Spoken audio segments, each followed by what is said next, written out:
ప్రజలందరూ కూడా చీకట్లో ఉంటారు. ప్రజలకు ఇబ్బంది కలగకూడదు, ప్రజలకు ప్రమాదాలు జరగకూడదని ఆ ప్రమాదంలోకి వెళ్ళేటువంటి మీ యొక్క కోరికలను ఇమీడియట్ గా ప్రభుత్వం తీర్చాలని కూడా ఈ సందర్భంగా నేను తెలియజేస్తున్నాను. కష్టపడే వాళ్ళని ఎప్పుడైనా కానీ న్యాయం చేయాలి. ఆకలితో ఉన్న వాళ్ళకి అన్నం పెడితేనే దాని విలువ తెలుస్తుంది. ఆకలిగా లేనప్పుడు బిర్యానీ పెట్టినా కానీ దాని విలువ తెలియదు.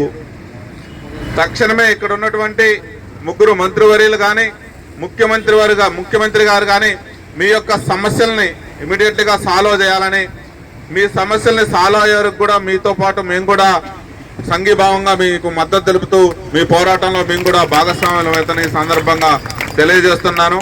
మీరు అడిగేది కూడా కింద లెవెల్లో, మీరు రూట్ లెవెల్లో స్తంభాలు ఎక్కుతారు. ఏ రాత్రి అయినా ఎప్పుడైనా కానీ విద్యుత్ పోయిందంటే, లేకపోతే విద్యుత్ సమస్యలు ఉన్నాయంటే, రైతు పొలాలకి నీళ్ళు అందట్లేదంటే, ప్రతి వ్యక్తి యొక్క అవసరాల్లో ముందుండి నడిపించేది మీరే. కాబట్టి వాళ్ళందరి అవసరాలు మీకు న్యాయం జరిగినా జరగకపోయినా, ఇబ్బంది ఉన్నా ఏదున్నా, ఇంట్లో ఇల్లు వెళ్ళినా వెళ్ళకపోయినా, తినకపోయినా కానీ రైతులు, ప్రజలు, మహిళలు ఇబ్బంది పడకూడదని 24 గంటలు కూడా సేవలు అందించేటువంటి మీలాంటి కార్మికుల యొక్క డిమాండ్లు తక్షణమే ప్రభుత్వం తీర్చాలా.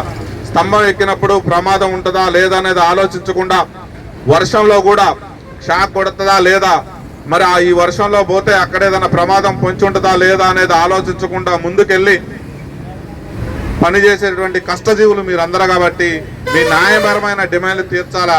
మీకు ఆనాడు పోయే ముందు బ్రిటిష్ ప్రభుత్వం ఏదైతే రూల్స్ పెట్టిపోయిందో అదే రూల్స్ కూడా ఇప్పటికి కూడా ఇంప్లిమెంట్ చేస్తున్న ప్రభుత్వాలు తెలుసుకొని మన తెలంగాణ బిడ్డలకి, తెలంగాణ అక్క చెల్లెలకి న్యాయం చేయాలని మీ తరపున నేను ప్రభుత్వాన్ని డిమాండ్ చేస్తున్నాను.